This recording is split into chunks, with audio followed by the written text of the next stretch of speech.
कविता की शादी को लगभग 1.5 साल का समय बीत चुका था, लेकिन कविता अपनी सफाई का बिल्कुल भी ध्यान नहीं देती थी। कविता का जब भी पीरियड आता था वह सैनिटरी पैड को नहीं लेना चाहती थी। उसका पति उसे बहुत समझाता था क्योंकि सारा घर उसकी वजह से गंदा हो जाता था, लेकिन कविता अपने पति की एक भी बात नहीं सुनती है। हमेशा अपने की मन की करती है और अपने पति से लड़ाई झगड़ा करती है। कल्पना की आदतों में बिल्कुल परिवर्तन नहीं था। वह विचार करती है कि बिल्कुल सही काम कर रही है। सैनिटरी पैड लेने से बीमारियां फैलती है। कई समय ऐसा ही चला जाता है। एक दिन की बात है जब उसके ससुराल से उसकी सासू कविता के घर पर आती है, क्योंकि कविता गांव में दूर शहर में रहती थी और उसकी सास अपने गांव में रहती थी। जैसे ही कविता की सास कविता के घर पर आती है तो कविता को ये बिल्कुल अच्छा नहीं लगता, क्योंकि उसके साथ बहुत ही डेंजर थी। गाँव के हिसाब से उसे अच्छा नहीं लगता था कि कोई उसके गंदगी में रहे। कविता हमेशा उन्हें एक ही बात कहा करती थी,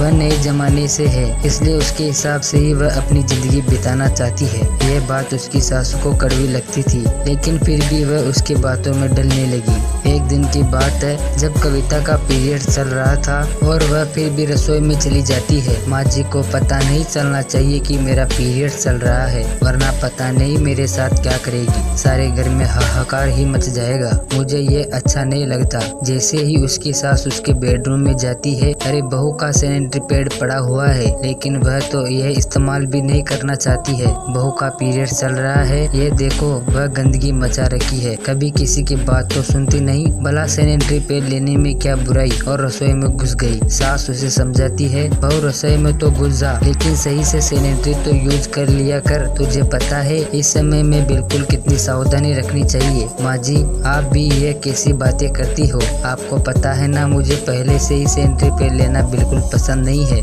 मैं ऐसे ही रहना पसंद करती हूँ। गंद है तो क्या हुआ, मैं ही तो सब सफाई करती हूँ ना। कि फिर उसके साथ समझाती है कि बहू ये सब अच्छा नहीं है, लेकिन फिर भी उसकी एक बात नहीं सुनती और अपनी मर्जी से काम करती है। समय बीतता है। दूसरे सुबह होते ही जब उसकी सास रसोई घर में जाती है तो वह देखती है कि जगह जगह खून के धब्बे लगे हुए हैं। अरे ये बहू मेरी बात तो बिल्कुल भी नहीं सुनती। देखो ये कैसी गंदगी मचा रखी है। मुझे तो समझ नहीं आता, मैंने आज तक ऐसी बहू कभी भी नहीं देखी जो पीरियड के समय सैनिटरी पैड यूज नहीं करती है। भला सैनिटरी पैड लेने में क्या परेशानी हो सकती है? वह अपने बेटे को ये बात कहती है, तेरी बहू को बता दे, ये मेरी बात एक भी नहीं सुनती है। उसका पीरियड चल रहा है और सैनिटरी पैड इस्तेमाल नहीं करती। तुझे पता है घर में बिल्कुल गंदगी मचा रखा है। रसोई में देखो भी भोजन करने का मन नहीं करता, जहाँ देखो वहाँ खून के धब्बे लगे हुए हैं। हाँ माँ जी मैं भी इसी कारण से दिक्कत में हूँ, लेकिन अब हम कर भी क्या सकते हैं। वह किसी की एक तो नहीं सुनती। मैं तो उसे कह कह कर हार चुका हूँ, लेकिन मेरी तो वह कभी भी कोई बात नहीं सुनती। ठीक है बेटा अब मैं बोलती हूँ। अब उसे सुनकर इसे घर से निकाल की बात कह देंगी पड़ेगी, तभी उसे अक्ल आएगी। एक दिन की बात है जब कविता अपने पड़ोसन के घर किसी काम के जाती है। अरे मुझे आपसे थोड़ा काम था, मेरी कमीज सिलने थे। आप मेरी कमीज सिल दोगे? हाँ जरूर सिल दूंगी। हाँ तो ठीक है, मैं थोड़े ही दिनों बाद अब मेरा कमीज लेने आऊंगी, क्योंकि कई दिनों बाद मेरे घर में शादी होने जा रही है। यह कमीज पहनूंगी, मुझे बहुत ही जरूरी हो और जल्दी कमीज चाहिए। अरे वह तो ठीक है, लेकिन तुम्हारी सैनिटरी ये कैसे हो रहा है? बिल्कुल लाल लाल हो रहा है। इतना सुनकर कविता वहाँ से निकल जाती है, क्योंकि उसे इस वजह का जवाब नहीं पता था। वहाँ से जाने के बाद वह महिला कहती है, अरे कैसी महिला है ये,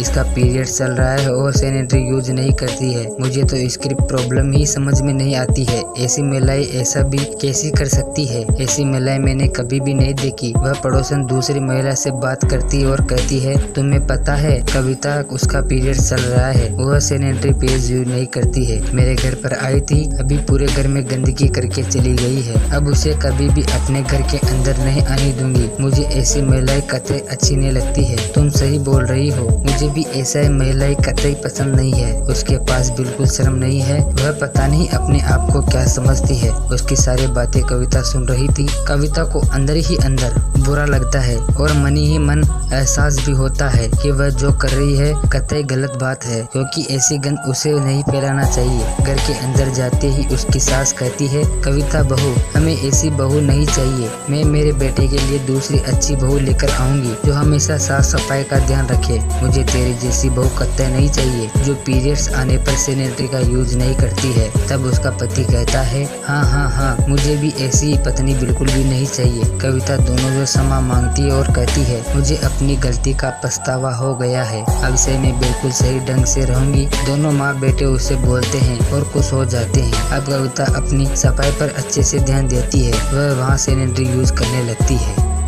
तो कैसी लगी आपको ये कहानी पसंद आए तो चैनल को सब्सक्राइब करना, वीडियो को लाइक करना और कमेंट करना। मिलते हैं नेक्स्ट वीडियो में किसी नए टॉपिक के साथ। तब तक के लिए बाय बाय।